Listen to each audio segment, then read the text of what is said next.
I'm Jess. And I'm Jenn. We're just two run-of-the-mill casting directors looking to have a little fun while tearing down the curtain on casting, the process, and how the sausage gets made. So many misconceptions have come from outside sources, so we're here to clear the air and make sure everyone gets a full picture of all that goes into casting your favorite TV shows and films. All the while, we'll be drinking some amazing cocktails and spilling the tea on some of the most outrageous stories we've come across in our careers. Maybe we'll even bring on a few exciting guests along the way. Cheers! Cheers.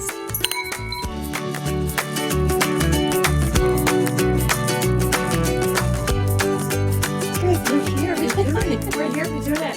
First live Tipsy Cast. Yes! Cheers! To do this in person, finally!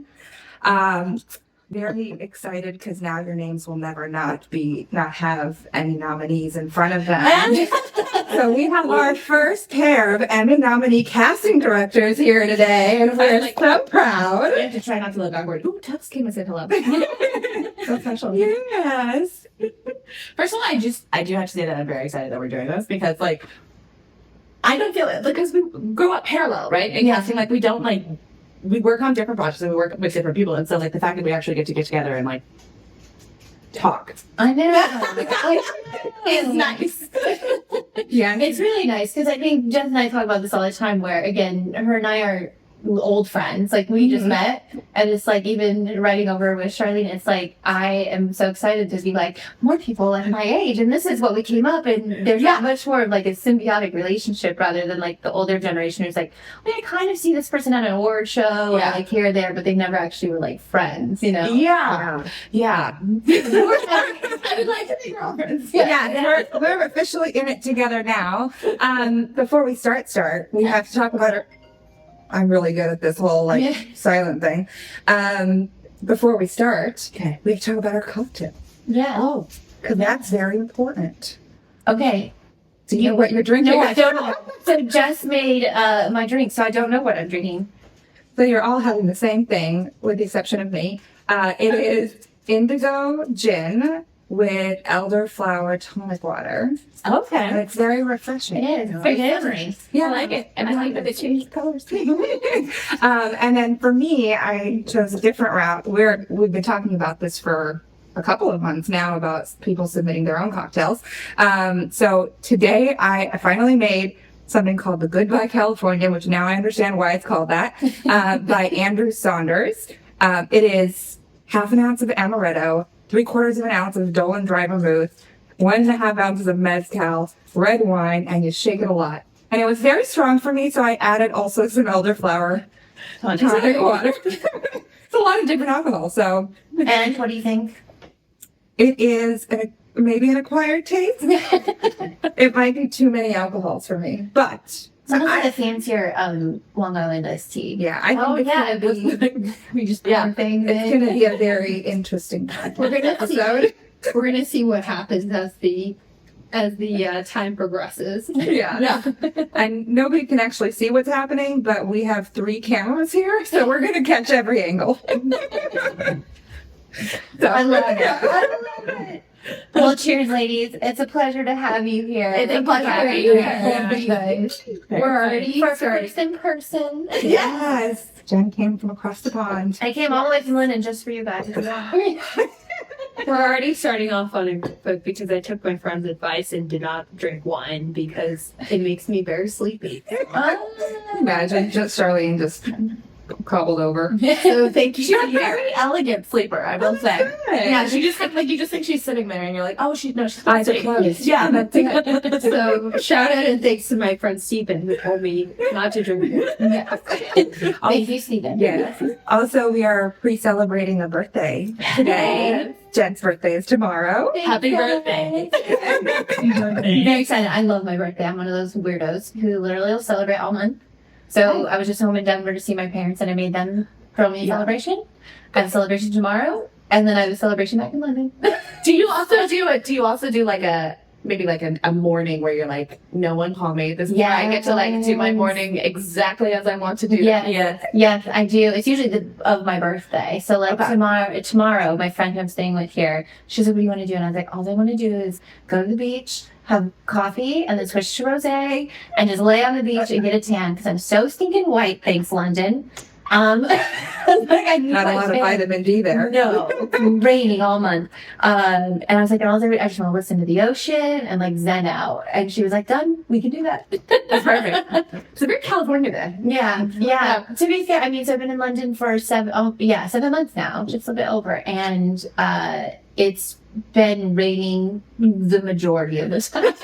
And I love it because London people are just like, oh, just wait till this month. Then it gets better. Or the springs are amazing. The summers are amazing. And all that keeps happening is it rains. And it's cold. And I'm like, where is this? Everyone's like, oh, when you go back from LA, it's going to be so sunny and beautiful. So London better be good when I get back. Deliver on your promises. I bet you it's sunny there right now, and then when you get back, it'll go Murphy's Law. I know, probably, just my luck. But the nice thing is, at least if I might go to Italy next month with a friend to Sicily. So I was like, we can hop a flight. Yeah, I was gonna say, that part is a little. I mean, like you could go to Paris for the evening. Yeah. Yeah. The next little Parisian dinner. We can't really do that. You can go to Palm Springs or Palmdale. Yes. Or Bakersfield. High desert, low desert, you name it, we got it, but nothing else. Yeah. Okay, so since I don't know you guys, I think you know them a bit, right? Have you guys been? I know Charlene very well. Yeah. And this is a new friendship for us. I'm very excited. Yeah. Chuck and I carpooled here together. Yes. And we found out we're both from Colorado. Yes. With the cool area code, from what I understand. Shout out to the 303. The 303. I've had that phone number since I was 14, and I refuse to let it go. Exactly, because they're a rarity now. Yeah, you can't be a 720. That should know. No offense to anyone with a 720. It just means you're young. Yeah. Yeah. Okay, so maybe one by one, can you tell us like how you got into casting? Your baby story, like how you came up in the industry. You first. Okay. I was like, because like we go on interviews and then we have our little pitch of like, and then we got together. So I'm like, okay, so my story. Let's see. I grew up in Missouri. I studied classical music, and that's what I went to school for. And I went to school down at the University of Texas at Austin. Go Longhorns. And I double majored in music and directing. Oh. And I very quickly realized that the only part about directing that I liked was working with actors. Yeah, it was a little bit ridiculous. I would rent out the music stages in order to hold auditions for like my student films. So we'd have like this giant like 300 seat theater that actors would have to come and audition for. I was more than a little extra about it. But so I came out here wanting to work in representation because that's the closest relationship that actors have. And day 2 of my first job with Sandra Chang at Industry Entertainment at the time. And then we took up True Anonymous content. But day 2 of that first job, I was like, oh, I need to be in the room, not getting people in the room. So I immediately started like on the side. I was doing like, like CSUN theses and like web series and like that sort of stuff. And I knew pretty specifically from being on the other side of it that I didn't want to do studio casting. I wanted to do independent casting. And so I was fortunate enough to work with Sarah Finn for quite a while. And then I worked with Margie Simkin, not Margie, and Orly Sidowitz on a couple of projects and went out on my own. And right around the time I was going out on my own, you were finishing up with Rachel Tanner. Yes. This is where we This is where our paths converged. So when I was working with Rachel, I had done a pilot. Well, first of all, you're from Colorado. Origin story. Your origin Okay.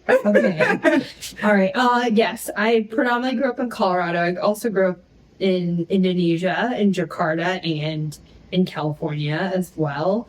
And I always, like a lot of kids, grew up watching a lot of movies and, was interested in filmmaking, but just didn't know what specifically in film I would be, where I would land. And I was interning out here in LA. My brother lived in Pasadena, so I crashed on my sister-in-law on his couch for a bit during summers, and I interned out here predominantly in development and in producing because I thought that was originally the path I was going to take. But then realizing that I didn't want to do weekend read for the rest of my life, I realized I was interested in the talent side, but wasn't entirely sure what that meant because I didn't see myself going into the agency world.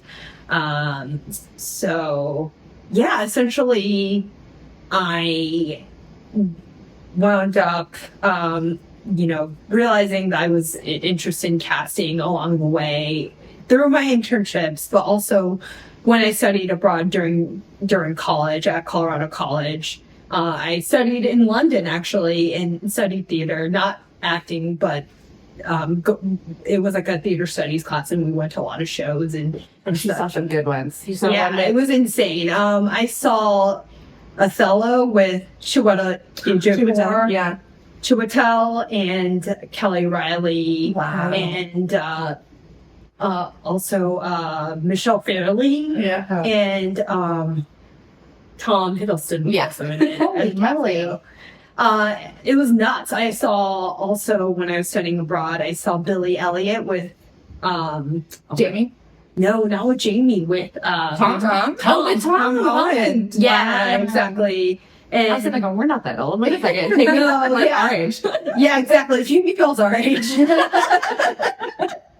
That would have been entertaining to see him do that as well. So it's interesting. But yeah, so through those experiences, the other thing I will say is when I was at Colorado College, my senior year, we did a class where we came out to LA for a month, and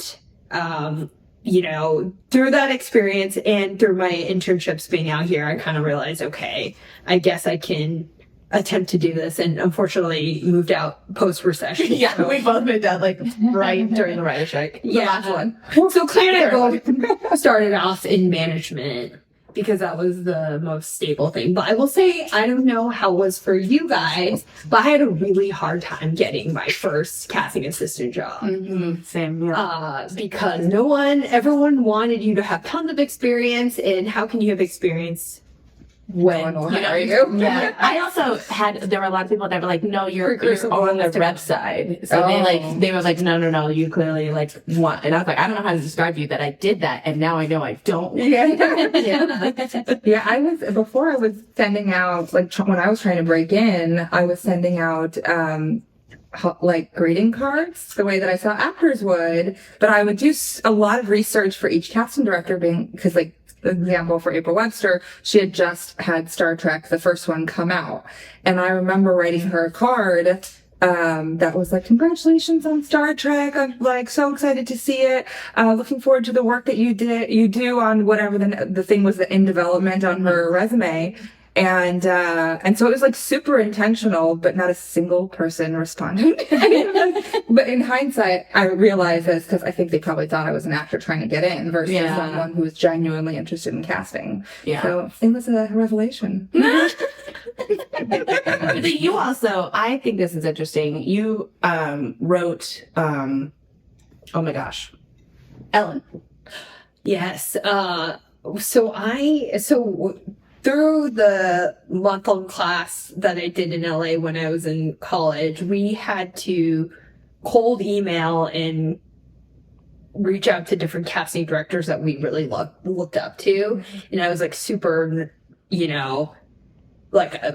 unsure if people were going to respond to me. But it was actually, in retrospect, really funny. Our professors had worked in LA. They're like, you're going to have to learn to hustle. Get over this So so part of our class was we had to do some interviews.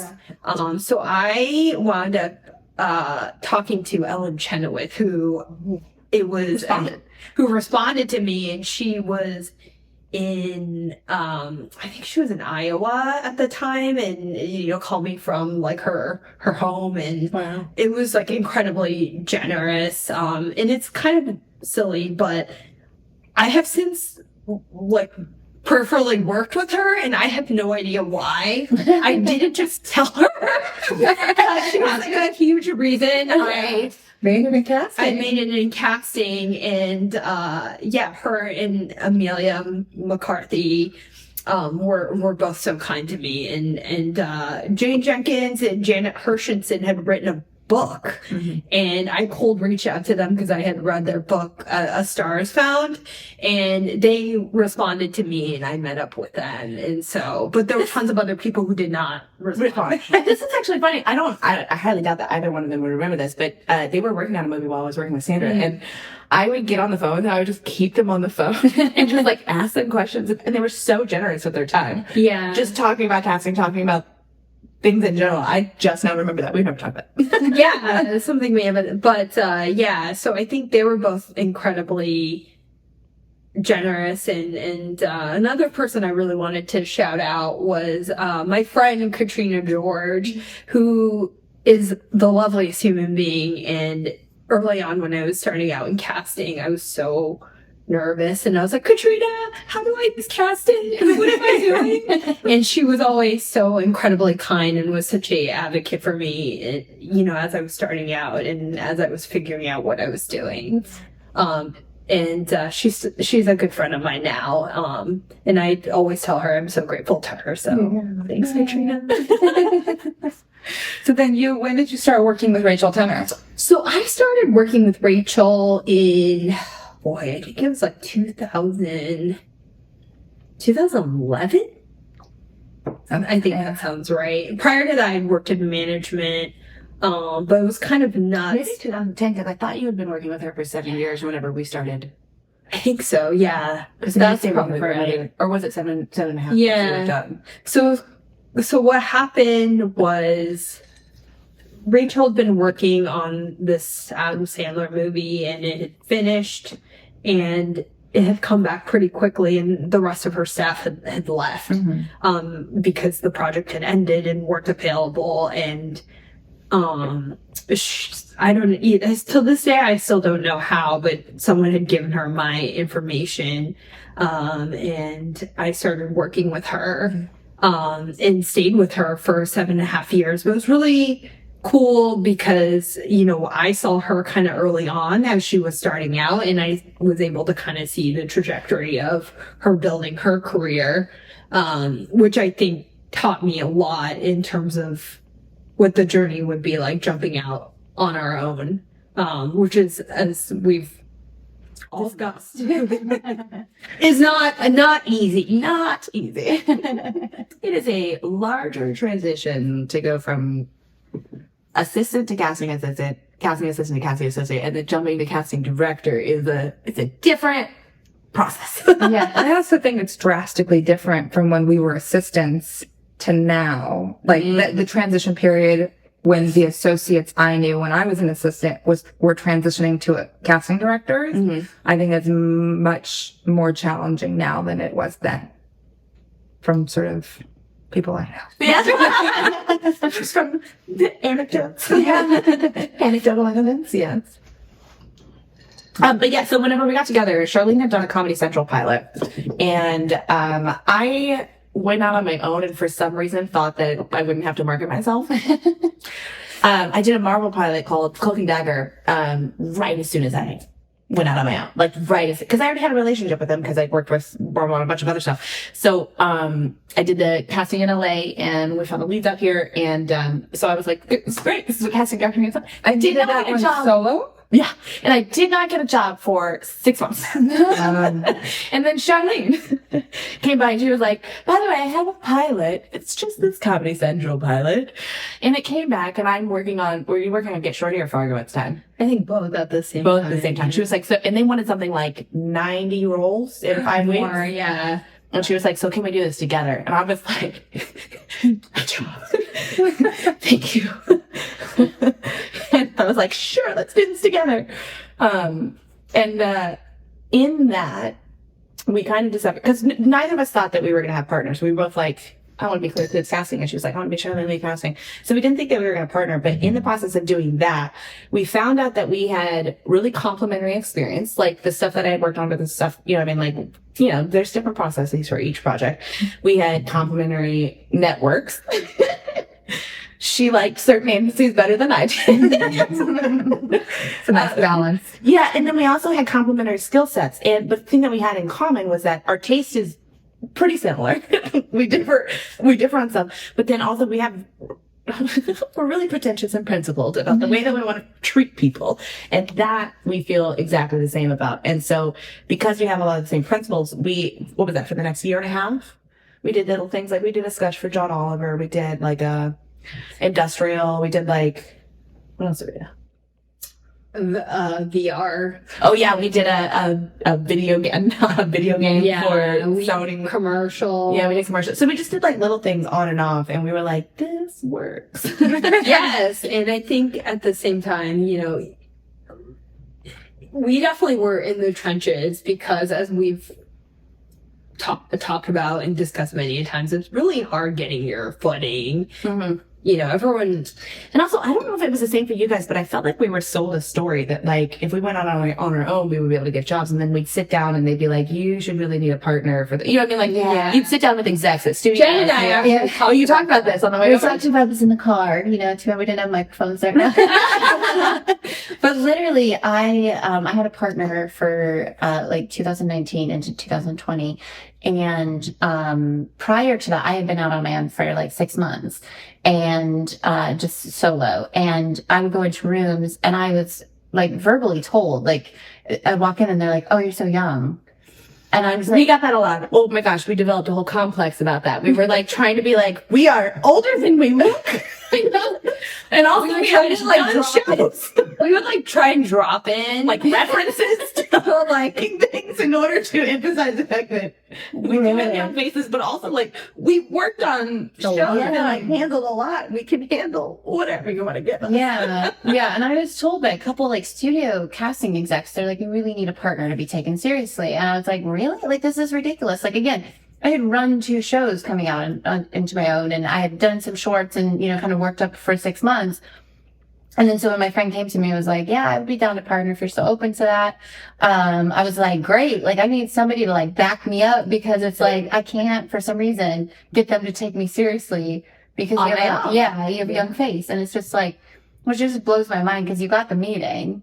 And it's like, so then clearly you know my resume, but it's just like purely based on your looks and your age, which is a bit ageist. Yeah, I mean, I think we were talking about it in I think one of the last couple episodes where it's like, I think when we were coming up and out, we were sort of sold a false bill of goods of like, you have to check all of these boxes and that once you have done a pilot, as a casting director, you've done a pilot, you've done a series, you've done this, you've done that. Yeah, or like have a basic understanding of like deals in Canada versus here, or like, you know what I mean, like what it's like to work on local casting, like what it's like to work on to get a visa for someone, and you're like, I can do these outliers. And if you can do that, then you'll be successful in having like consistent work. But then it was all bullshit at the end of the day. But even like talking about the partnerships, I think most people don't understand, at least sort of in the network space. I don't know how it works in cable or streamers or anything, but like network, it was always a 2-for-1. Like you don't get paid 2 individual rates, you get 1 rate and you split it.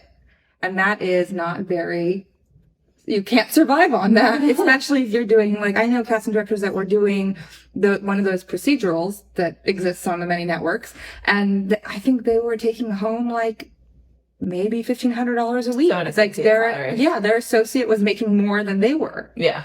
So, I mean, it's astonishing, I think. Like, nobody ever talks about that before you walk in that door. Yeah. To learn that it's not 2 people getting individual salary. And we've talked about this a lot, where it's like we also were kind of under the impression, because you come up under these people and you help them so much with their job, you know, like you are their support system, and then you go on their own and they're like, peace. Like, I don't know how it worked for you guys, but like I had no support from any of my old bosses, like of like being like, yeah, you know, like here's a short that I can't do or anything like that. It's just like, it was almost like detrimental. They were so mad that I left, that it was like, oh, so it was a little bit of a those fight things. Yeah. In terms of like, Because they were great for them. yeah. Yeah. And that works well for them. Yeah. And I was telling Charlene, it's like my last boss, and I said this on the podcast before, but I walked out of her office after 3 years of working for her and doing multiple shows, running movies, things like that, making $300 a week less than when I walked in 3 years earlier.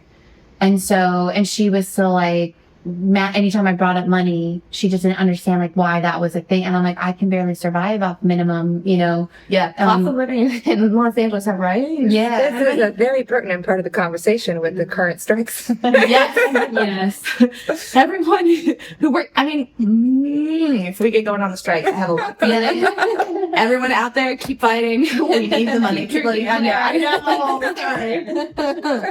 I'm very happy that people are striking. Some of this stuff should have been addressed years ago when streamers started becoming the norm. But You can go there. It's fine. yeah, no, I'm very happy that people are striking, and I think I hear the people who go like, look, there's casualties of a strike. There absolutely are casualties of a strike, but the way we're going, people can't live and create art. And Well, to be fair, I had an avocado toast this morning that was $18. I'm never gonna be able to buy a house. I literally was like, I was sitting there staring at this menu with my friend across the table, and I was like, I thought London was expensive. I was like, it's like one piece of toast. I was like, and I'm not like a cheap person. I don't usually mind spending money on like something good. But I was like, $18? Also, to be $18 in California. If you ate $18 toast and we add in like, let's just say $20 a day, that's $100 a week, right? Mhm. That's $5,000 a year. Yeah. What are you going to buy? You can't buy a house with $5,000 a year. You can't even pay your rent with $5,000 a year. This is the part that annoys me. It's like people are like, oh my God, you're spending too much on these small things. And I'm like, all of the small things do not add up to what it costs to live in America today. Okay. I will get going. I apologize. No. Don't. But anyway, yes, so we officially started in January of 2019. That's when CLTK casting launched. Let's be honest, it was us in Charlene's apartment and sending off an email, like through our Gmail. And be like, we're partners. This is our office number. This is our, which was a Google number. And this is our emails. Awesome. Okay, so you guys have been together for 4 years? Officially, but we've been working together since 2017. Yeah. Nice. And then how did you find them? together. We made it through COVID together. Huge feat. A lot of people didn't, myself included. Sanity is not. No, It's hard. I always say that. I always sign that off on my emails these days. I'm like, I hope you and yours are safe and sane, because I'm like, the first one could be, but the second one, Mine is still very much from a galaxy far, far away. So, and that's how I feel in most days. Okay. So, But anyway, yes, you were saying. Okay. So you've been together 4 years. How's it going? How's life? Because clearly you're doing something right by getting Emmy nominated. And we'll get to that. But I want to hear the early stories. Because again, we always try to harp on showing people like behind the curtain. Because I think everyone just thinks like cast just appears or we just get started. And Oh dear God! and we've talked about how like so many times people will say like, oh, you've done like 2 or 3 indies this year. You should be fine. And I'm like, I made $5,000 all year. Yeah. Didn't we make 16,000 our first year together? Combined. Something like that. I think we both had to hustle and do side jobs, but it's a tough process, Yeah. I think this is translatable across all fields, but as we know, it's very difficult. You're just trying to like put your hand on like the first rung, right? And you just want someone to take a shot. And, as we kind of discussed, like it's a process, you think you put in the work, you think, okay, we should be good. We have this experience, but it's tough, right? You don't feel that way. You don't. Even after we finished Beef, which was like 2 years ago now, and it's wonderful that like everyone's watching it now and everything, but even after we finished Beef, it was still like we had to, we still have to hustle to get done. Yeah, Yes. exactly. And so it was kind of I will say it was like a very strange experience with Beef coming out, because I think, I don't know if you felt this way, Claire, but we finished the show like well over a year ago. And then we kind of were like, okay, like we hope people see it. We'll we Well, first we were like, we hope it turns out the way we think it could. Yeah. That's like always the first thing, right? And then you start talking to like crew like 4 or 5 months out, and they're like, oh yeah. but it's weird thing. You're like, yeah. I wish I could see dailies. It's this weird thing where you finish and you kind of like move on, and then it's kind of a weird feeling because you're like, okay, like I will say, I don't know if you feel this way, Claire, but people I think are probably more willing to give us a shot now, but it's weird because it's like we're not any different work than we were before. We did our best on Beef. But I think that's we did our best on Funnest before that. I think that's true in any field, right? That's true. Like I hear so many friends of mine who are actors saying the same thing. Just to get your foot in the door is so tough. But I really wholeheartedly believe, if you give people the opportunity, they'll rise to the occasion. Yeah, give people the opportunity to excel. Exactly. And I will say that was something that was so gratifying about Beef was there were a lot of actors we were able to cast And we were real passionate about, that we were super passionate about, where this was maybe one of their first roles or first major roles or first exactly. And so that was really exciting because we did work with a team that was super open to finding new faces and talking it through 500 times. Exactly. To make sure that we were making the right choice. Yeah. Exactly. And it was very much, the conversation was very much, let's find the right person. It doesn't have to be the person with the biggest resume. And so that was really, I think it's rare, it's super rare. And I will say, in us getting hired on the job, I think, it was like it's so tough to get anyone to take a shot. So we're really grateful that we had the opportunity. How did you get the job? Did you know somebody? We did not know anybody. This is very out of characteristic with my personality. But college professor trained it in her. Yeah, exactly. Right. So I saw like, and it's kind of silly because I've only really done this twice, but let this be probably like a lesson. A lesson. I don't want to say lesson, but it's a lesson. I don't know if it's a lesson to ourselves and others. Yeah, to kind of put yourself out there, right? I think this is the episode where I really want to like different people who've really been so like great as we've kind of been navigating all of this. Like, I will say, I saw that the show was happening and I read the premise and I was super intrigued and I saw who was involved, and I wound up emailing the manager of the showrunner. His name is Ben Rowe at Grandview, and shockingly he responded to me, and I was like, hey, I don't normally reach out like this, but if I could throw our hats in the ring, please, that would be really nice, thinking this guy's gonna either ignore me. With the same with the postcards. Exactly. So, very surprisingly, he responded to me, and a few months later, our agent, Amanda Lee, reached out. She's fantastic. She's the best.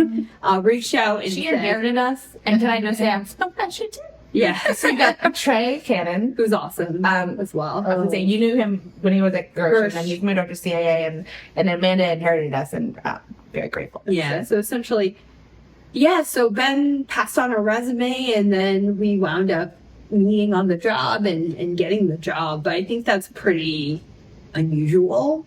And I think, when we wound up, getting the show and when the show kind of launched, I wound up reaching out to Ben to just say thank you, because I think it's really important to thank people who help you along the way, because it's truly, I wish people would do it more. And I think Claire and I very much try and foster the same relationships just because I think, I would. None of this is a solo effort. Making any project, none of it is a solo effort.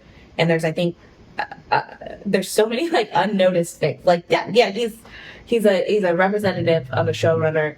The showrunner's doing the writing and everything, but like that, and you mean like those little things come together, and like I don't know. There's so many people involved in making a project get to screen. It's such a thankless industry that when you take that moment to say thank you, no matter how big or whoever, like people really respond to that, which is really cool. Because I do the same thing. It's like even if I just get brought in on something, I'm like, thanks for taking the time, like because and you may never hear from them, but so many people are like, that really meant, most people don't say thank you. Yeah. And it's really nice. Even I get excited when actors are like, thanks for bringing me in. I'm like, oh, you're welcome. Yes.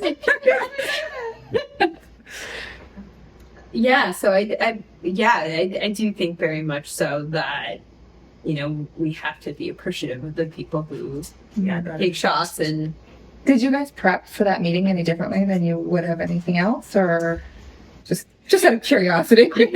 So I'm gonna be real honest here. oh boy, here we go. The way we prepped is that we assumed we weren't going to get the job because we feel like we have a chance. We tend to I get real like controlled and contrived. I will say, And we're just ourselves.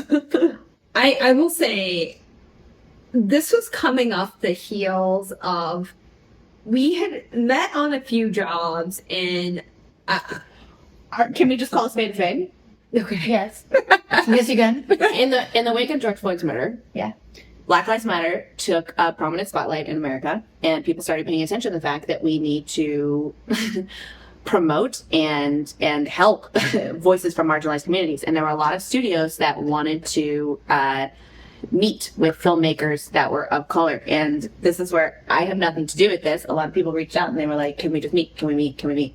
And I don't know that we were necessarily right for some of those jobs, but we had just come off of a bunch of meetings where like people wanted to meet Charlene. Basically, they didn't want to meet me. I tagged along.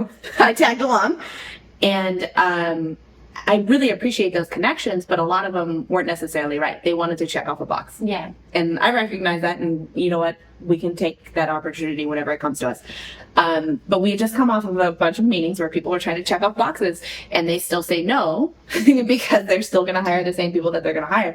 And it was really disheartening to us because we're going on these interviews, we're doing our best, and we're thinking like, is it us? Like, are we too young? Are we, you know what I mean? Like you start really questioning yourself because you're doing all these meetings and you know the meetings go well, like you make a good connection, but you don't get hired.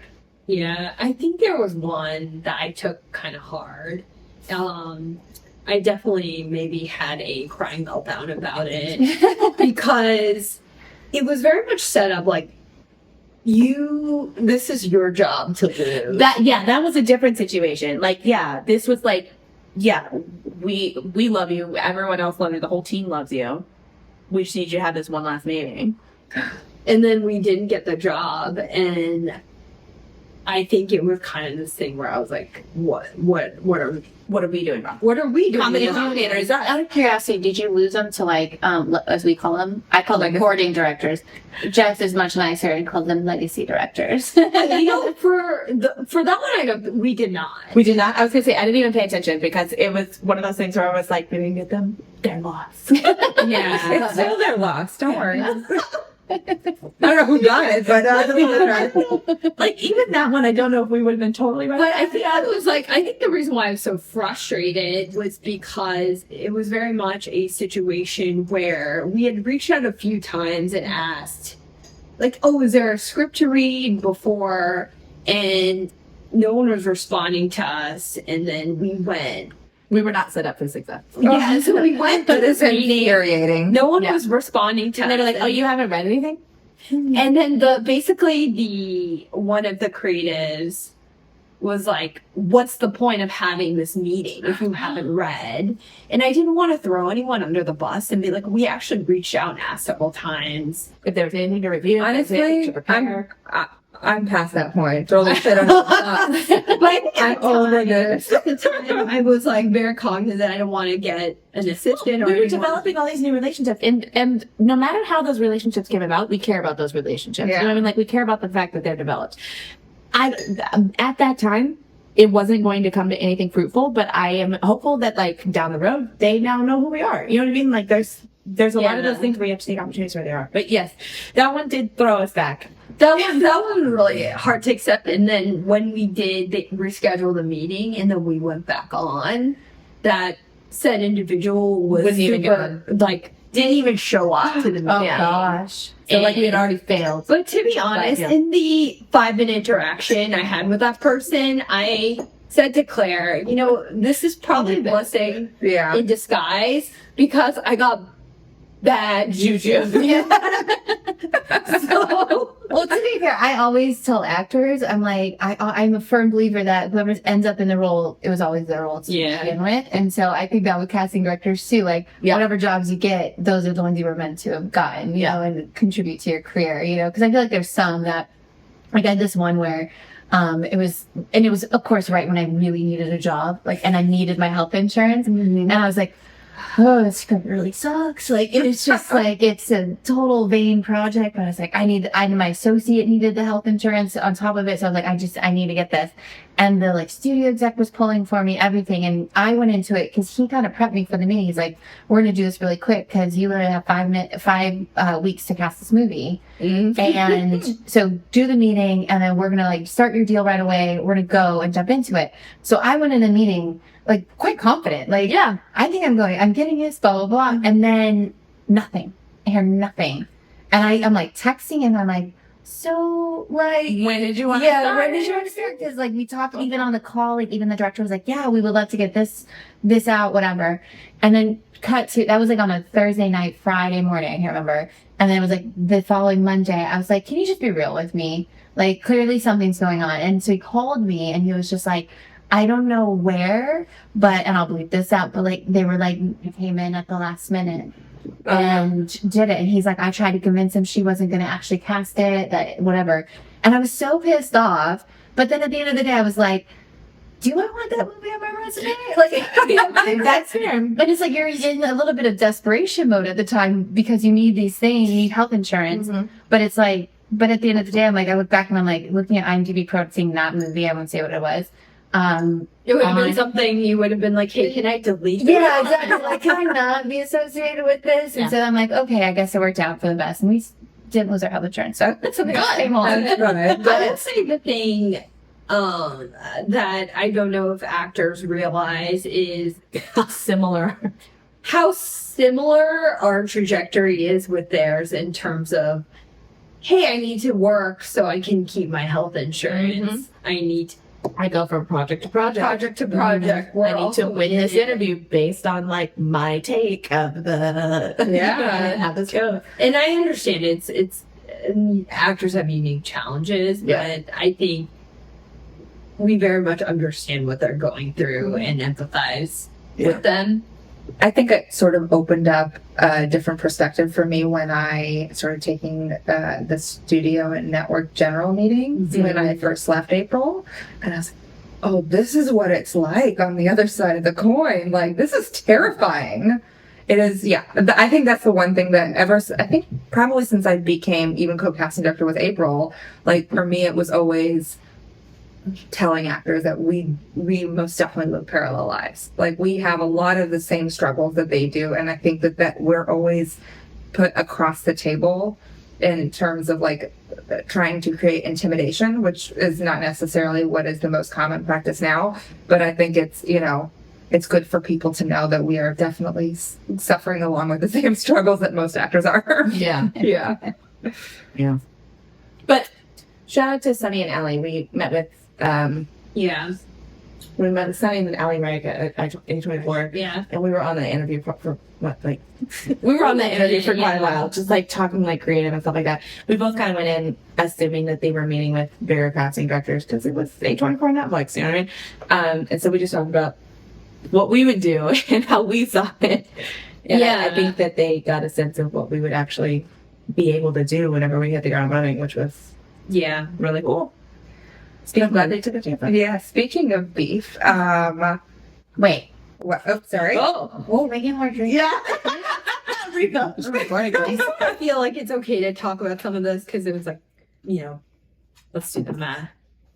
Yeah, like years ago. Yeah. And you've got a drink, so now is the right time. Like 14 years ago. Yeah. I would say one of my first this was pre when I worked with Rachel. I did work some place where I was working under an associate who, and to be fair, Okay, I always say this, to give them grace. No, we're not giving them grace. Come on, you have enough gin in you to not give them grace. They were shitty to you.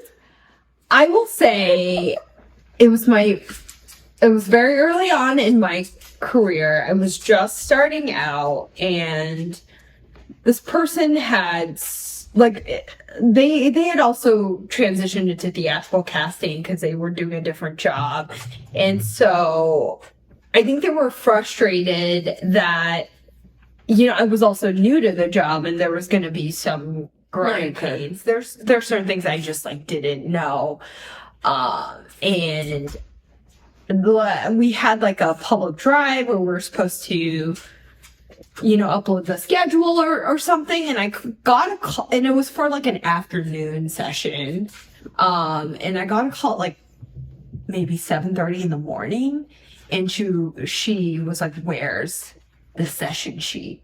And I was like, "Oh, it's on my desktop. I just need a few more confirmations, but I was going to drop it in the morning, since the session's not until 3:00 or something." And she was like, "If you get hit by a car, we're still having a session." What a delight. Is she still working in casting? I haven't checked. But I think at the time, so I will say, I definitely was like, is this the field for me? If this is what people are like. Yeah. And I remember crying and calling my mom, and I was like, maybe I should go into journalism instead. You can't do that now because journalism's dead. But, yeah.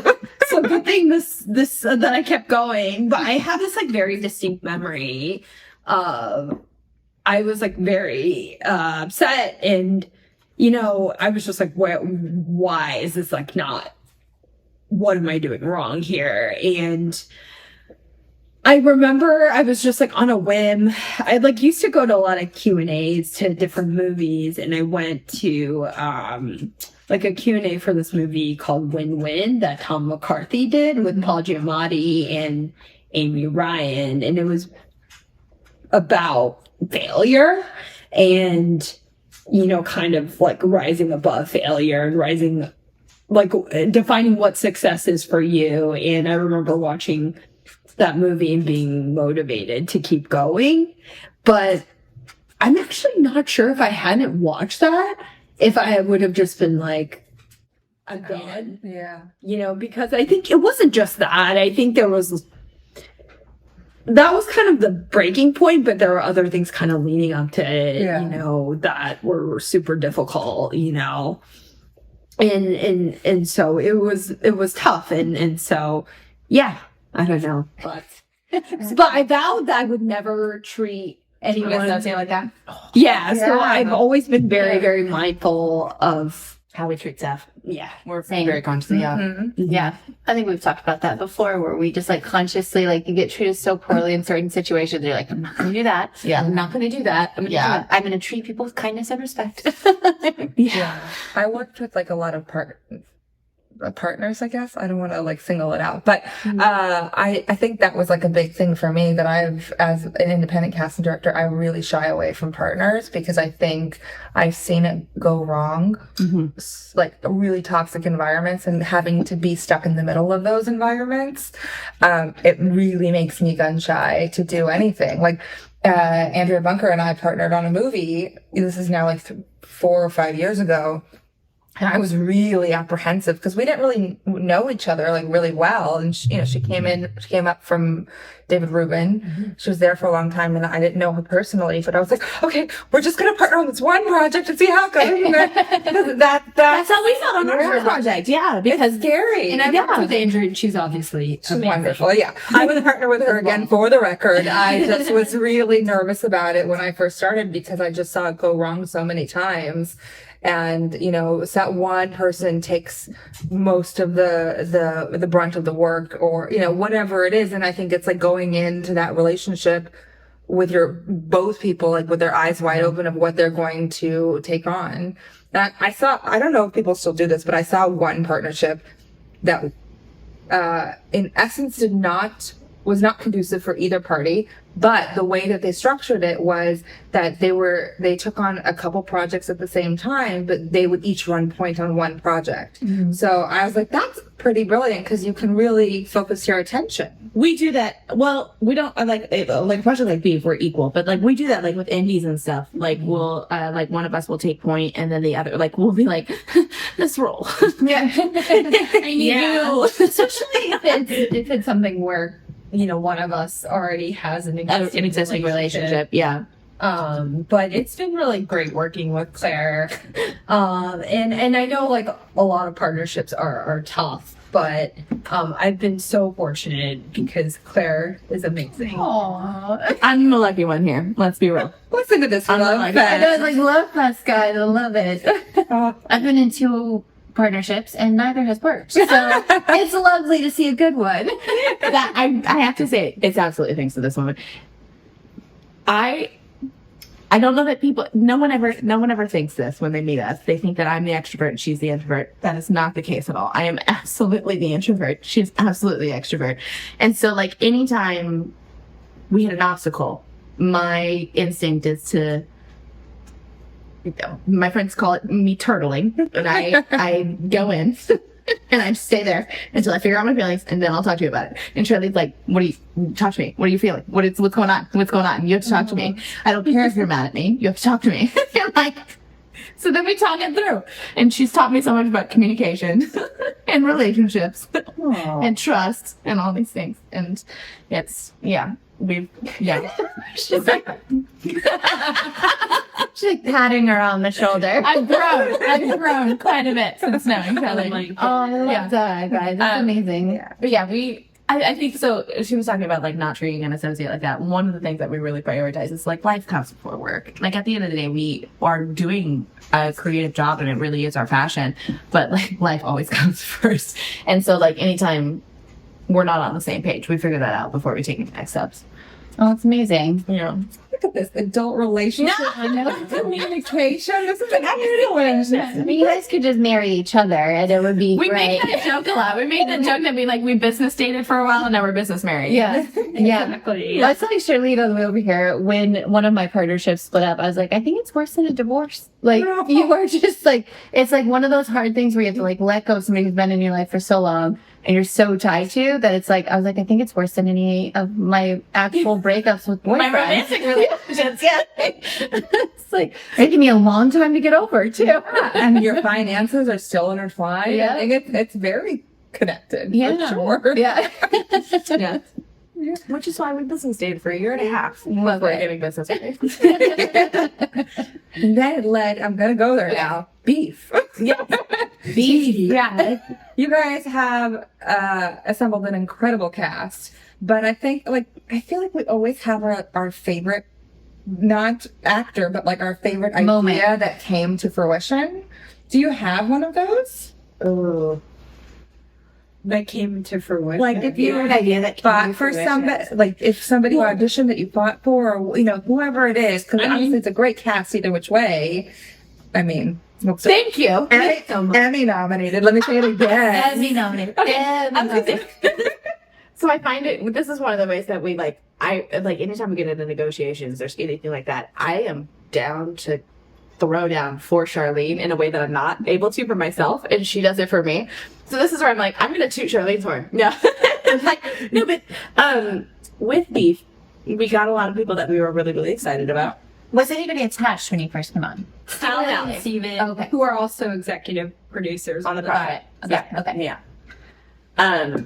We fought for a lot of people, but it was not a super it wasn't like a combative thing. Like we didn't have to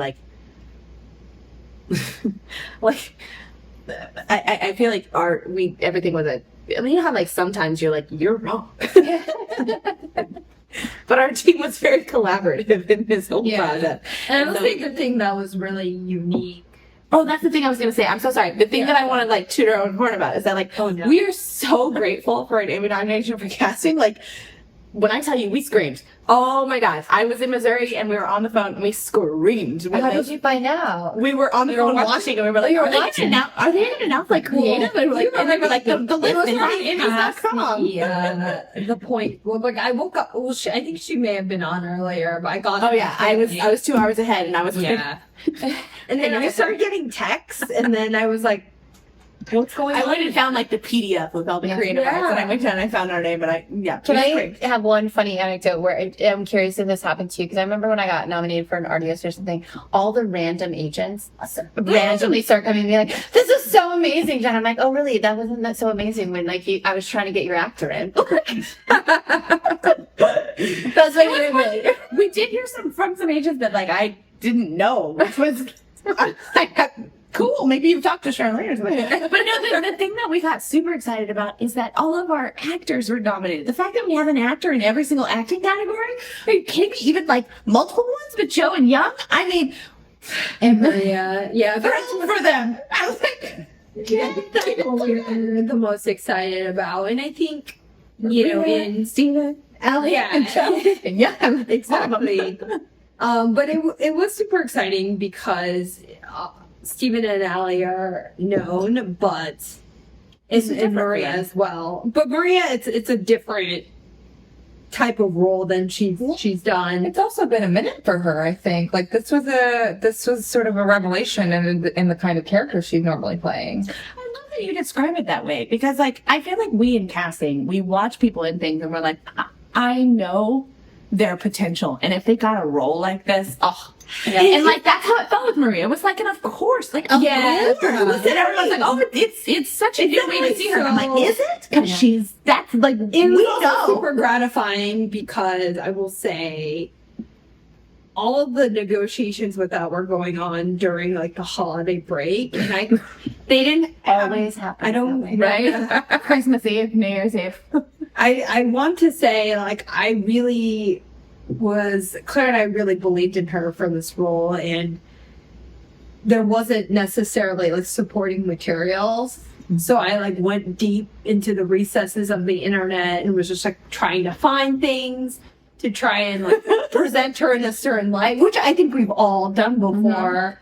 And Claire and I were just very much like, okay, like this clip, or should we send this clip? And like, just wanting to really advocate for her getting this role. And so when it did wind up going through, it was just super exciting. And I think, so I actually noticed, I was cleaning out my phone earlier, and I still have like clips where I was like trying to get clips of her, but we couldn't get it downloaded, but I figured out a way to like screen record on my phone in order to like get those scenes. Of course to share, and I still have them on my phone. Of course we don't ever do that. No, we don't steal footage. I have to tell you though, it was always fascinating to me, and I've done this so many times, where I will be trying to build material like you guys did for an actor that for whatever reason doesn't have a demo, like they're at the big agencies and they just don't have the material for them. You have your own department that is legitimately your job, and how do you not? Have you guys ever dealt with David Schiff and Kevin Bacon?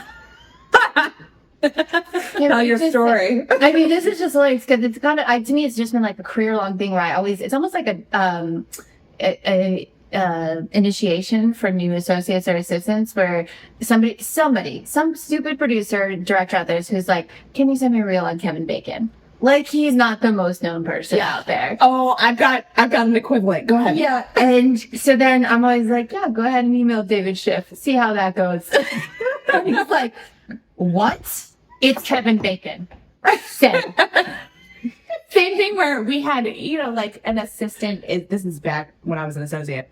An assistant is tasked with like get clips for everybody because we have something different, or like we need like a specific voice or something like that we're gonna like rip the audio and like match it to an image or something like that. So they've been tasked with getting clips on everybody. And when we got that email from Tony Howard going, why do you need clips on Samuel L. Jackson? It's fucking Samuel L. Jackson. If your producers don't know who he is, they should not be hiring him. And I was like, I don't know how to protect my assistant here.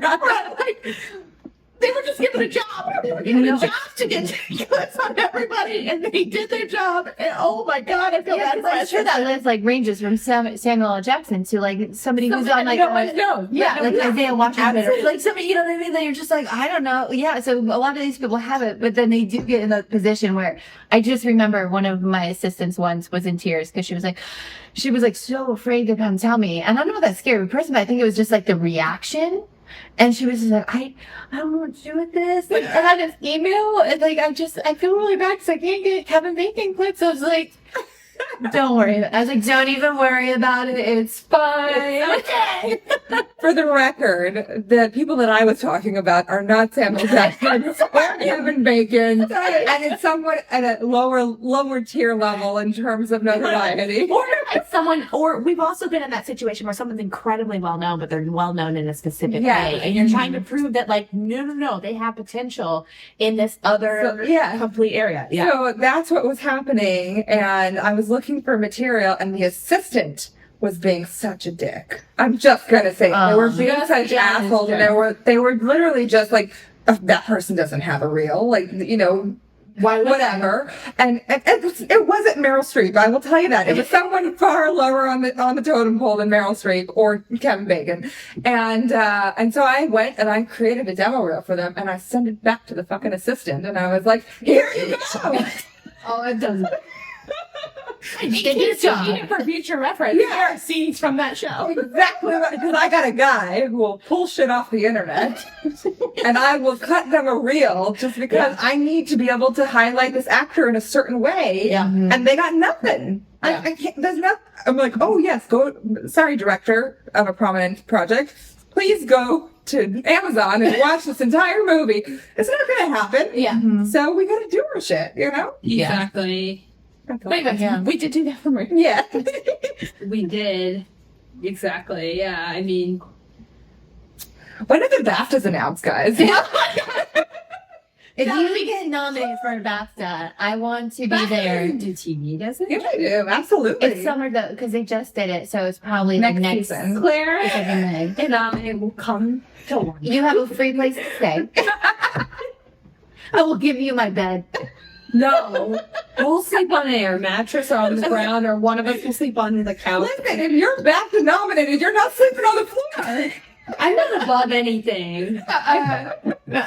We're both a little, so we went to London like right before the pandemic. Was that November of 2019? 2019, yeah. And I was gonna say, I feel like that was our first time doing a business trip together. Yeah. So it was a learning curve on traveling together. Yes. Which we're great at now. But it was also, oh, you're more bouge than you are more bouge than I thought. But I'm on board for it now.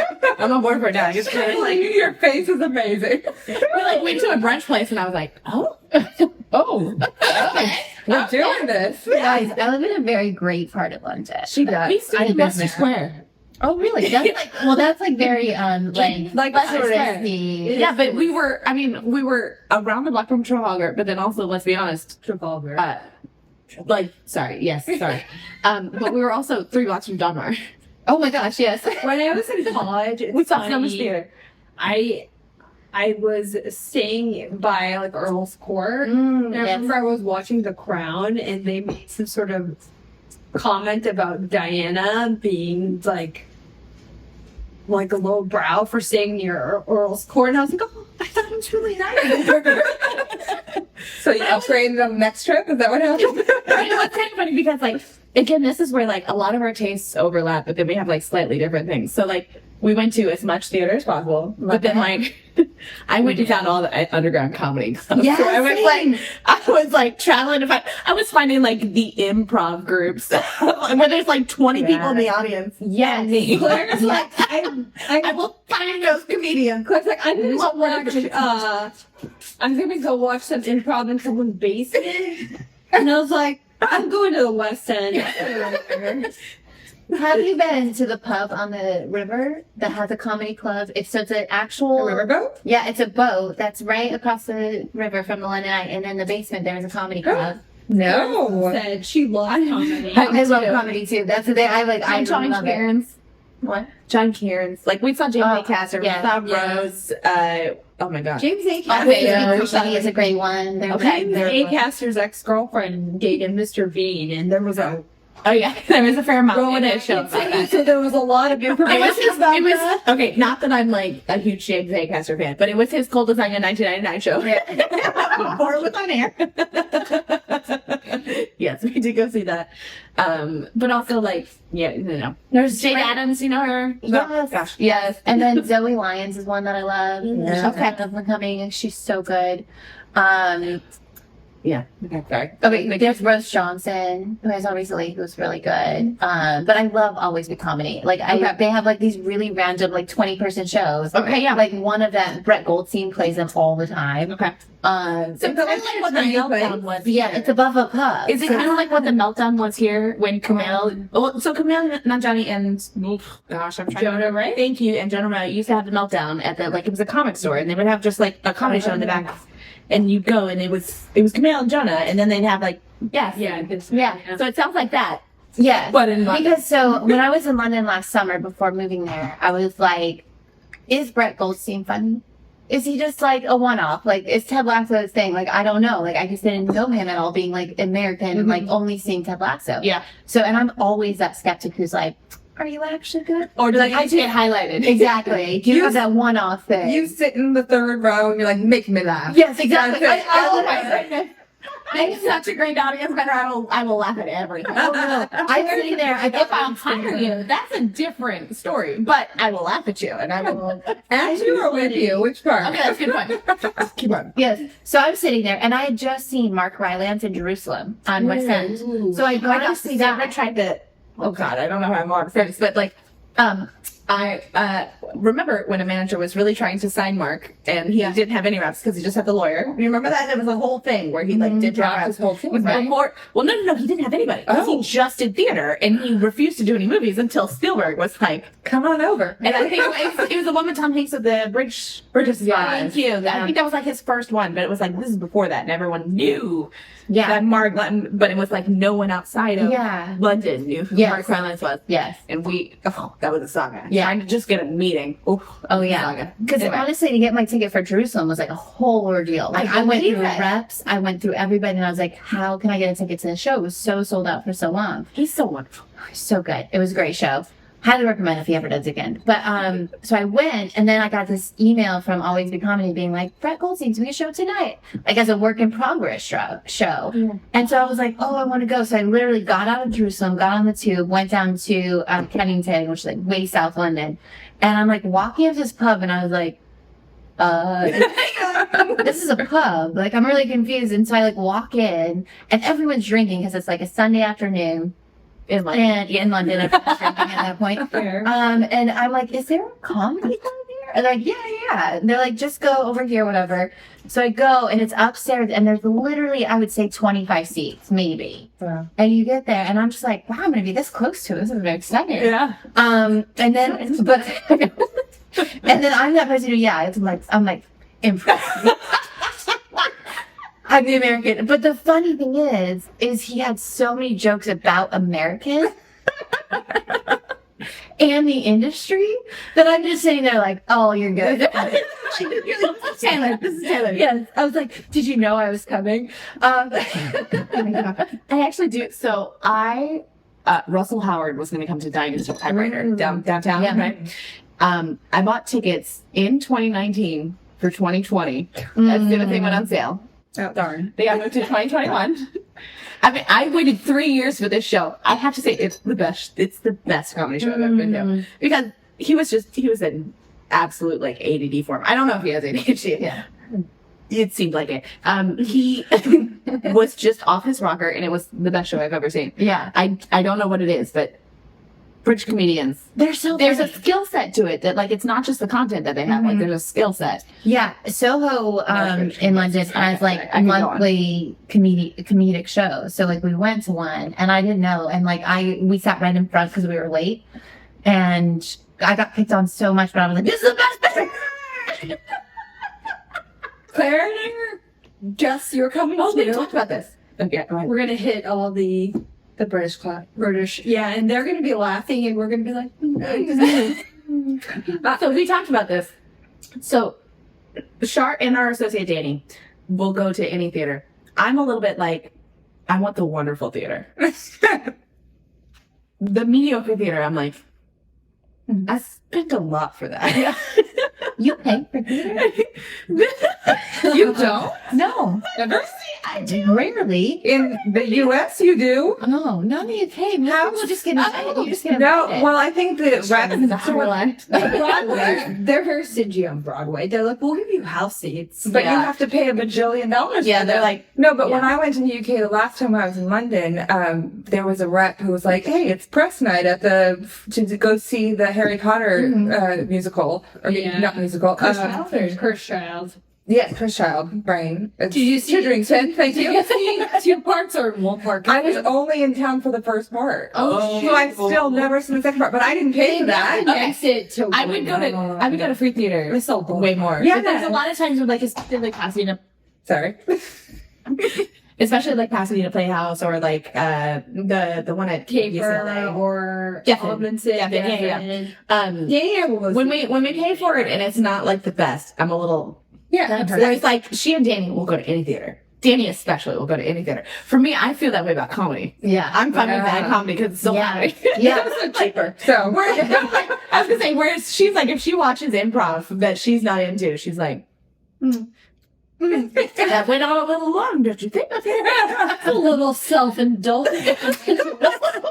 wait. I looked up. This Okay, is sorry. what I was doing over here. Speaking of British Less comedians. is more. Yeah. Yes.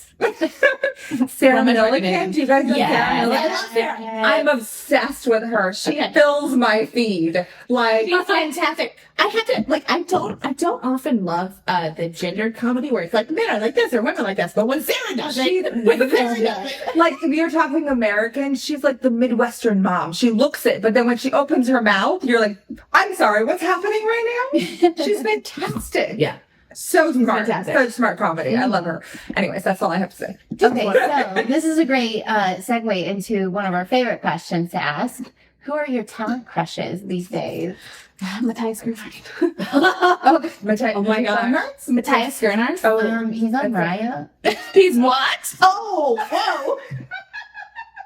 Okay, so you know how on Friends they have their list of 5. That's their celebrities. I feel like as casting directors, we have our list of 5 of like actors that we're like, it doesn't feel like casting couch weird with. Yeah. You're like, those are my free passes. but most of the Okay, time it's Matthias, if you're listening to this, please don't take it in a seedy way that I just said that. And her number is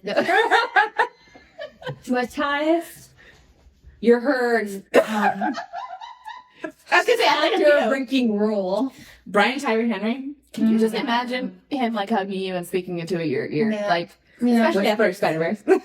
I love him. I love Dong Yu. I did not, this is embarrassing. I did not think he was attractive. Oh. And then I watched several things of his and I was like, oh, I get it.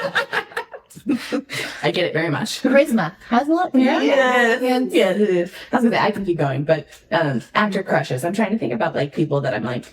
just like talent based. I feel like it's not really a crush because at this point he does feel like a little brother. But honestly, Young Lozino is on that list. He's such like it is a little weird to watch the internet thirst over him because it feels like he's our little brother, and you're like, I'm so excited that you're succeeding, but I am worried about all the women that are Into you. yeah, but like in a really terrible way. But when we were working on Bates Motel, I think Freddie Highmore was the same way. And it was when we cast him, I think he was 17. Oh, no. And maybe 18. But it was also weird because it's like we've seen him grow up, you know? Yeah. And it definitely felt like, I mean, I have no connection to Freddie Highmore, but it felt just because we watched him grow up for so long that he was like the little brother. And then when you started to see The response. yes. Oh my God. And there's a It was part next of my level. brain. There's a part of my brain that goes, "I'm so happy for you that people are responding to you and like we can change beauty standards and I don't know, like with any person. Like Freddie is on the nerdier side. It's not like I get excited whenever people respond to that physically. But on the other hand, you're like, I'm gonna job. That's it. Honestly, my first job was Super 8. Oh, And we saw all of the kids that were 12 and 13. This is that was Elle, right? Elle, yeah. I just read an interview where, like, she said that she didn't get a job because someone said she was unfuckable. I watched that interview. It was I'm sorry, are you talking about Elle Fanning? Yeah. Yes. Oh no. It's horrible. It wasn't our movie, I'll tell you that much. But she was 11 when we originally read her, and then she was 12 by the time we came back around because she felt too young, and she just sprouted overnight. Yeah. She looked older than all the boys, and she was younger than them. And it was, I was like, what was the point of this? Oh, they were all 12 and 13. And then when you were casting in my space, when you were doing, what was the show called? Point of Honor. Yeah. Yeah. So her casting office they were casting in April's office when we were doing the returns because Carlton was the showrunner on both of them, and one of your actors I wasn't wearing my glasses, and we were literally sitting. Our offices had floor to ceiling windows. Yeah, and from a distance. There was an actor who I thought was Luke Bracey. Okay. It was not. Oh. It was Luke Benward. Yeah. That was very, sweetheart. Yes. But very troubling. Just from a distance when you think it's Luke Bracey. And I met Luke Benward when he was 13 years old. Oh, same. And that is troubling He's to from me. Tennessee. He grew up with me in the industry. Yeah. I went to college there and then started my career there. So everything I did in Tennessee, he was like a part of. He's like. But it's weird because you're like, oh, you're a grown man now. Yeah. That's troubling. Weird. Very weird. Yes. We still love you. But yeah. Very weird. Yeah. Good for you, sir. Who are yours? Yeah. So is actor crush more of a talent thing or I was gonna say both. I see this a lot, like people that I'm professionally in love with. Yeah. I have a lot of people that I'm professionally in love with. I gotta go with my first instinct person, I guess, would be Evan Moss background. Oh, that's a good one. That's a great one. I have thought he's so talented. I've been a huge fan of his for years, and it's really exciting to see him get his flowers on the bear. And honestly, like I feel like I've known her since 2012. Like she's okay. Yes. So I'm a huge fan of his, and he deserves all the flowers. So I would say that's my first instinct. And I think another actor crush, this is kind of a weird one, would be Ben Mendelsohn. I was going to ask you if you were going to mention Ben Schatzer. If it's like, Yeah. And then Ben Mendelsohn. Can we be real honest though? Can we be real honest? Donald Gleason. Oh my God. Hands down. yeah. Yes, I love you, Donald. That is how you say your name. It's Donald. You're telling him? She learned early on. She taught me all.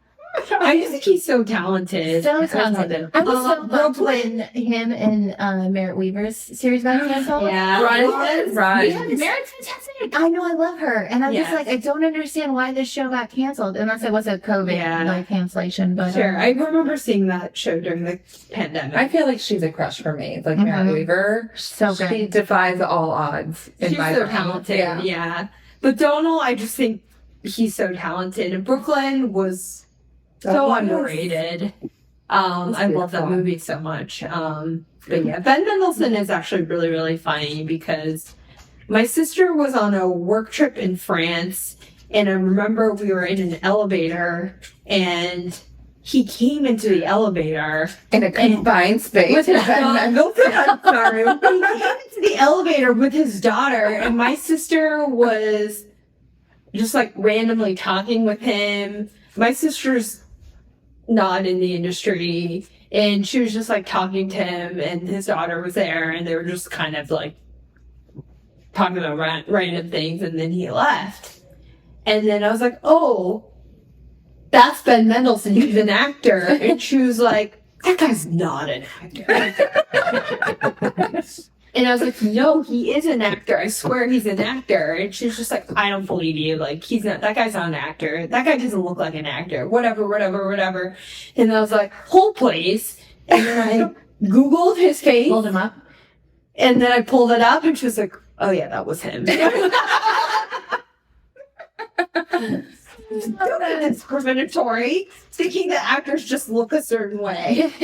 Speaking of Ben Mendelsohn, I think they were in the same series, right? Bloodline? Yeah. Yeah. Kyle Chandler. Yeah. Coach Taylor. Because I went to school in Texas, like while Yeah. shooting, a lot of my friends were extras. Like, yeah. Like, let's be honest. Did we not all learn healthy relationships from Coach and Tammy Taylor? Yes, we did. Yes.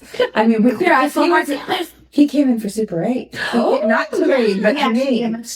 And it was like a weird, like, maybe exchange crush. Ooh. Lizzie Olsen. She came in for and when she comes in from what I understand, or used to. And like the same thing where like I don't know. I do find it I don't know about you guys, but like it really does warm my heart whenever an actor wants to fight for a role. Yeah. Yes. Right? Like I'm so sorry about this. But yes, go I was on. gonna say, I have no idea how much of this is under NDA, but whenever I was working at Marvel, like they wanted to see everybody. They like rarely wanted to offer, and so people would have to come in if they wanted to roll. And I think that kind of inspired me as like how many actors like really wanted to like do something interesting in that space.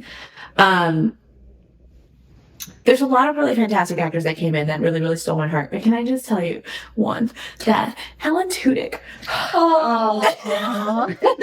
He's literally on my legend. I'm like, if I could ever meet him, I would just die a happy woman. I feel like you know Alan Tudyk, and he came in with like his motorcycle jacket, motorcycle helmet on. I was just like, you're this person?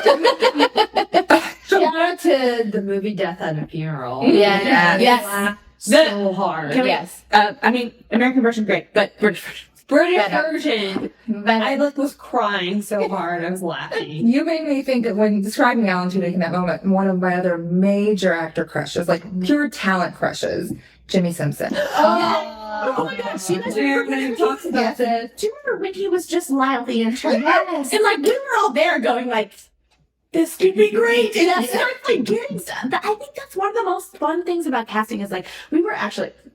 Okay, let's get back to like So we were doing an interview for being Emmy nominees, right? And Susie Ferris, who's wonderful. I've only met her over Zoom in doing this interview, but she's talking about jury duty, and she was talking about the people that she had cast, right? And they're all people that we've met. We know this. Like we meet these people, and when they finally get a job that highlights them, it's so thrilling. Like Rashida, or like Sandra, or like there were all these people that like we've auditioned over and over and over again, and when they finally get something, even if it's for another office, I think there's a little part of my heart that's like, I wish we could have done it, but I'm so happy that they got that job and that people get to see them the way that we get to see them in the audition room when we're just having fun and just being creative. Like there's such freedom in an audition room where you're like, we just get to like pretend there's no rules and play and play. And it thrills me whenever other casting directors see the same thing that I do. And whenever people get jobs. Frankly, like when people get jobs and whenever they get highlighted, like you were just talking about like Donal and Merritt's show. Like I don't know that people had seen Merritt that way, and I was so thrilled that people saw her in that way. I hear on every list, and she never gets like it's that thing where everyone's like, she's so good, but and I'm like, no, she's so good. She's so good. Just give her the role. It just bugs me a little There's always a caveat, right? We also feel really strongly about societal standard movie. Hegemonic, cisgendered, white, societal standard movie. Okay, anyway.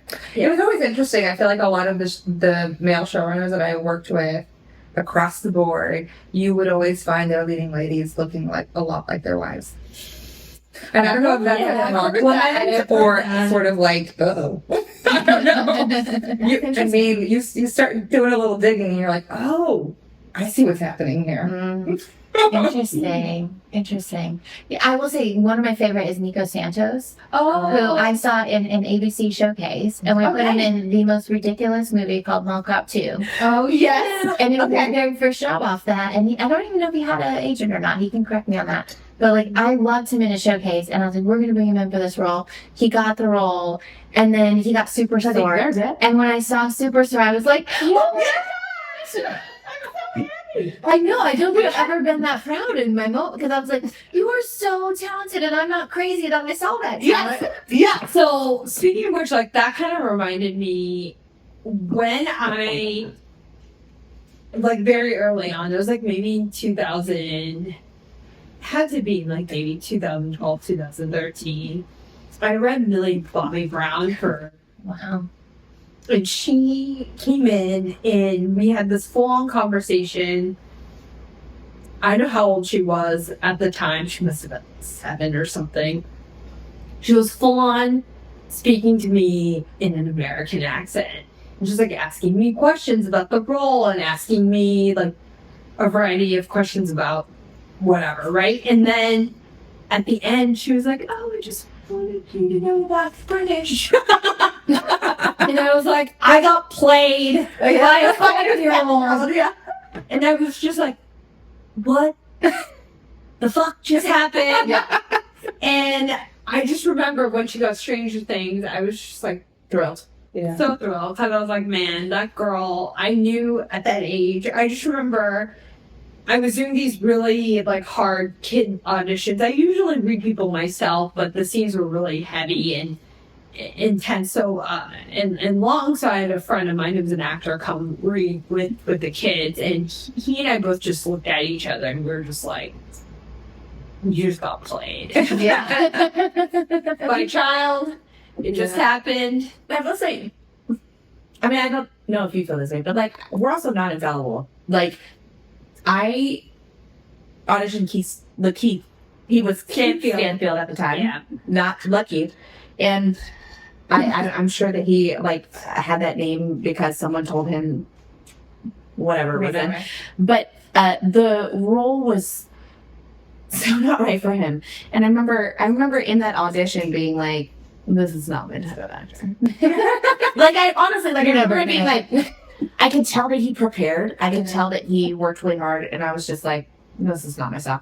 And then Atlanta came out maybe a year later. And I was like, holy shit. I'm so sorry for my language. But he's amazing. He's amazing. Yeah. But and so that's why I go, like, we're not infallible. Like, sometimes, like, I watch someone and I'm like, no. But it's also about like the right actor for the right role. Yeah, it is the right actor for the right. But I do also, like, I think we kind of pride ourselves on, like, even if you're not right for this role, we're still recognizing something great in you. Yeah. Like, even with that in mind, I don't think that we're infallible. And so that's where I go, like, you know, every audition is just, it's an opportunity to create a connection. It's an opportunity to meet someone in a new environment. And I that's where I go, like, if something doesn't, this is me speaking to actors at this moment in time, I'm like, if something doesn't work out to that, it's just not that. It's something in the future. It's no reflection on you as an actor. It's no reflection on whatever this connection was. Like, it's, And I think that's what's so important for like actor, casting director relationships. It's like, because I think sometimes actors think, oh, I just have to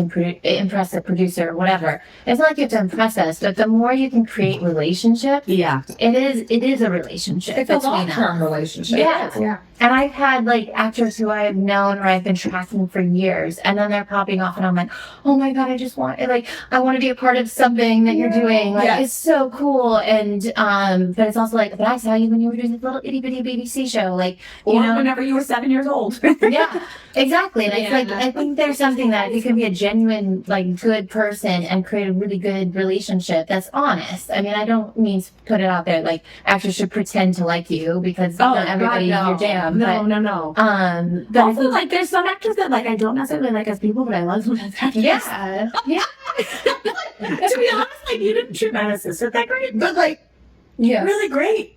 Not okay. If someone treats my assistant like shit, that's gonna message. But if they're like a little cold and they're like, I'd really like to work with my partner. Yeah, I'm like, everyone has their own process. Yeah. I mean, like, and so that's why I'm like, I wanted to say one thing, which is very important. How you, like, so much more than just like how you are as an actor. It also matters how you conduct yourself. And Claire told me about someone, I'm not going to name this person's name,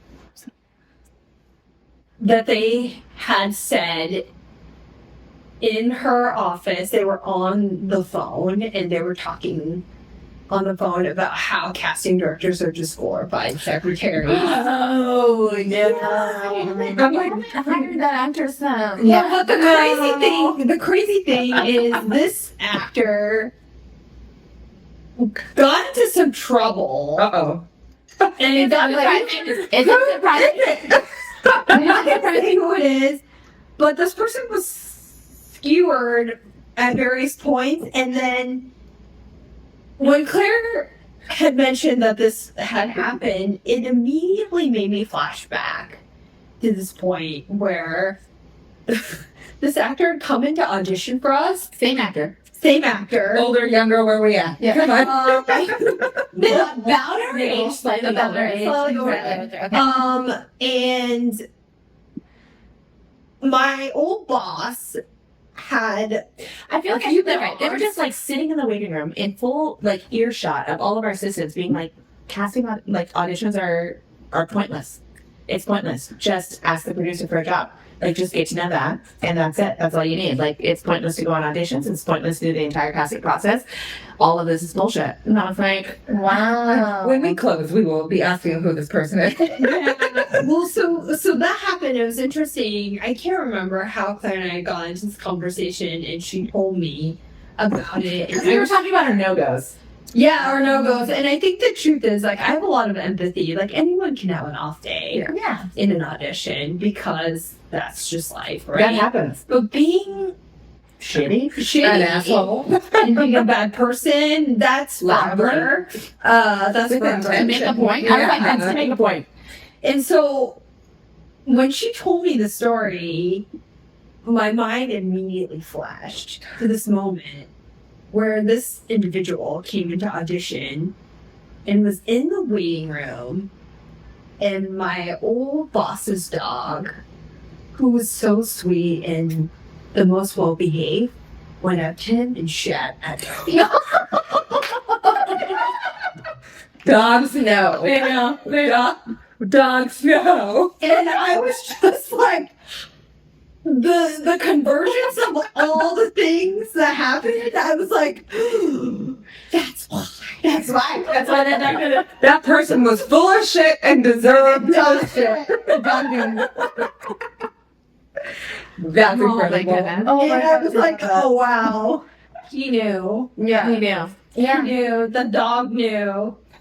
For those who are keeping track, we are on round 4 of beverages. So things are getting real.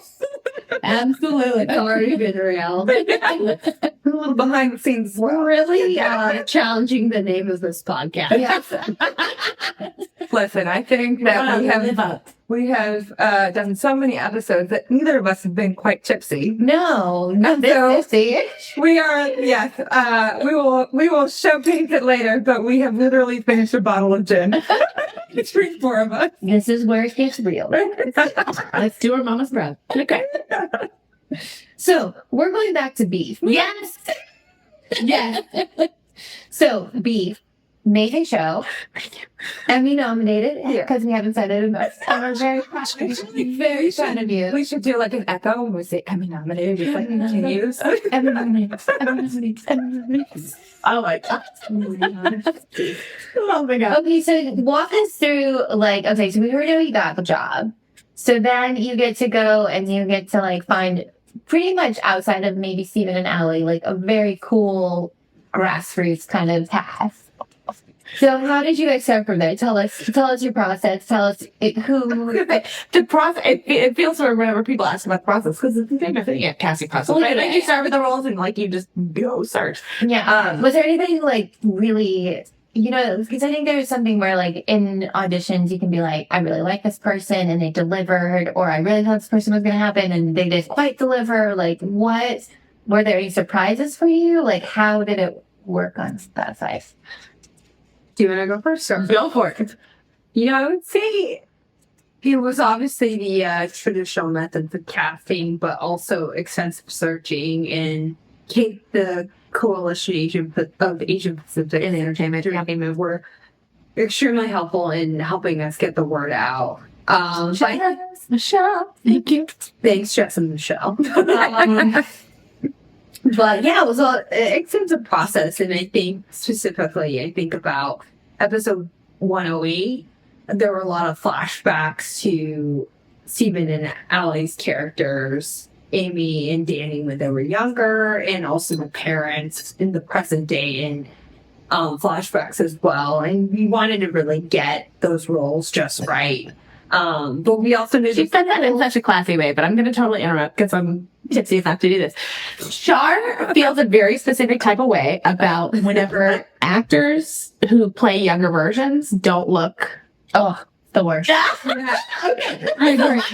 Like suspension of disbelief. Like I'm like, they're in the same general vicinity, and like they're both actors. As long as they can convey the I character. can't get over it. I would agree. Yeah. Like, we have to get this exact. And so we kept searching. We But it's very gratifying because a friend of ours reached out to us and was like, hey, I was on this random Reddit thread, and there were a bunch of random people talking about how they thought that the younger versions of the we had like characters, 3 versions of each. were so like spot on. And they took like a screen grab and sent it. And it was a random non-industry person. That feels so good. And it actually felt really good. Just saying. It felt very good. And I was like, oh my gosh.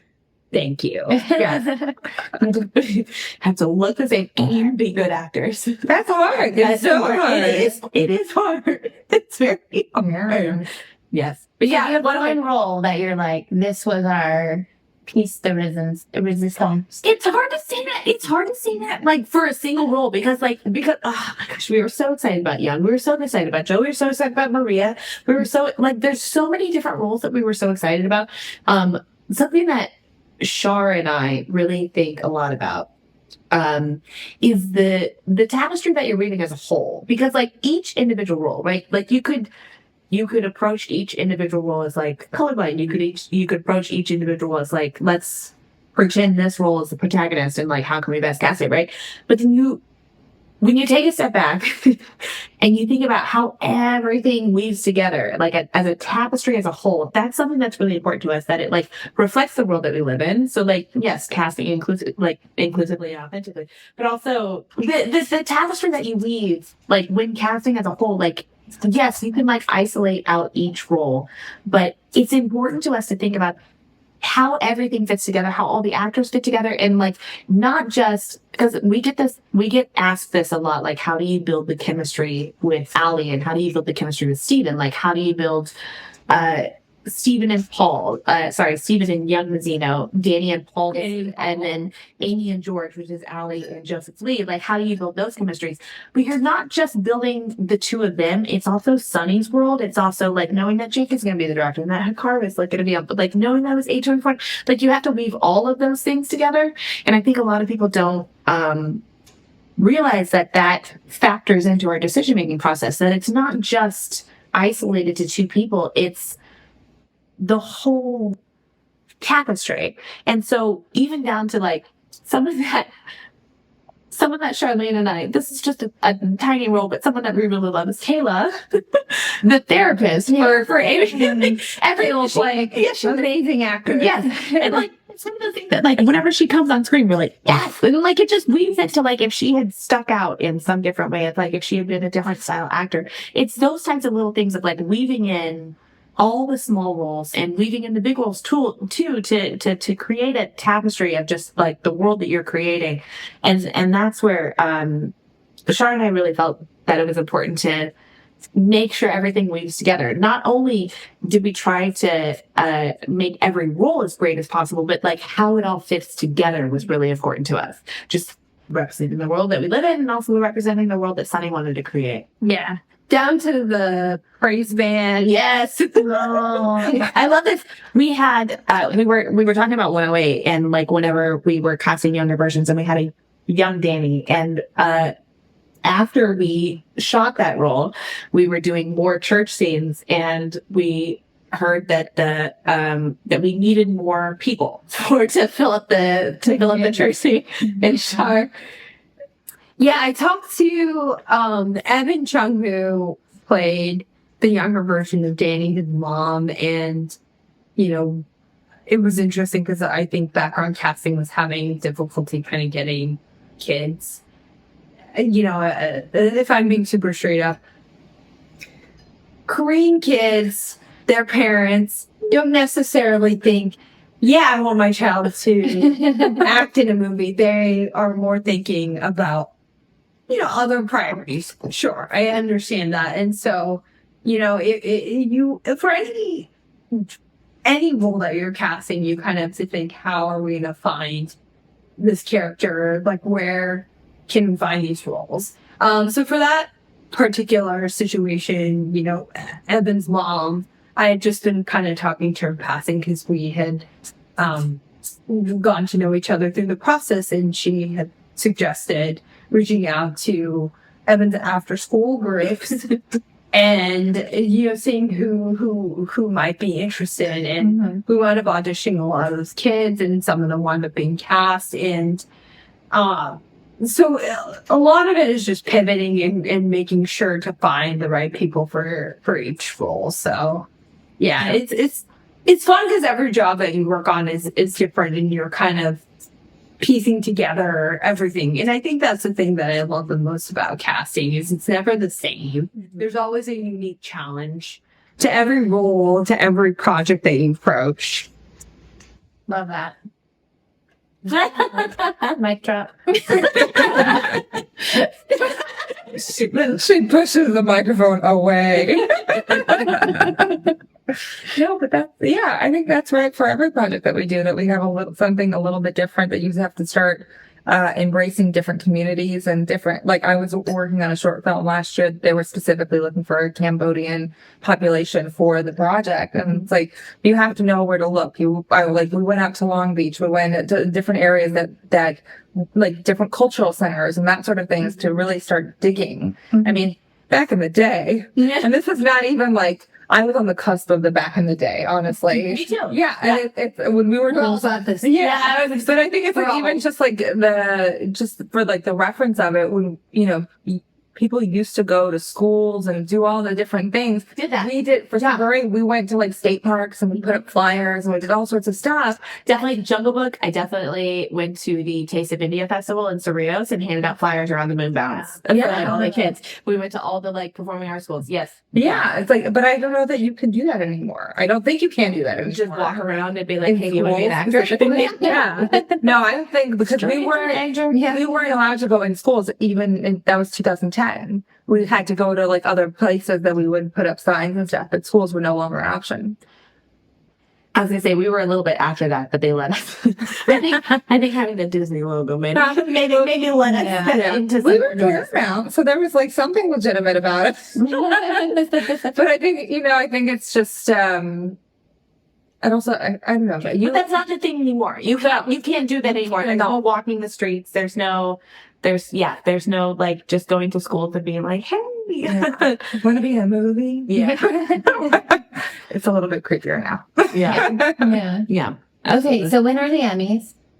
Oh God, January? Oh, I think probably. I thought September. No. No, they were originally September, but they moved. Pushed to November, January. Word on the street is probably January. Okay. Yeah. All right, because we're going to be cheering for you. Strikes. In every respect, every listener that are cheering. Yeah, That's right. Yeah, solidarity. That would make more sense. Yes. Yeah. It's yes. Yeah. That's where we are. When we have the important question. Yes. I have the very We got so drunk that we've forgotten our traditional question. of all 16, 17 episodes. So we'll go that by now. So if the world was ending tomorrow, what cocktail would you choose to cheer the end of the world to? Oh man, that's hard. We have to go with our gun and sink, right? Yes. First of all, this was incredible. Thank you, Jess. My pleasure. Gin cocktail spray. I think I am such a big fan of coffee and a cold brew. So Just like an Irish coffee? probably like an Irish coffee or some sort of whiskey coffee concoction. That would be my end. Do I get to choose my setting? Yeah. Oh wow. Can I be like on a floaty? Yeah. Drinking the Leinenkugel? Yeah. Oh, we're going to beer. I like it. Like, give me like a grapefruit shandy, but like specifically the Leinenkugel one because it's not too sweet. Just like sitting on a floaty on a lake. And the meteor That's comes down. And the meteor comes down. I know Claire Big loves rat. that tracks for her. Yeah, I was gonna say.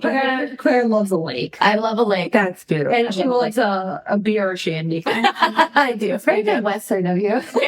It really is.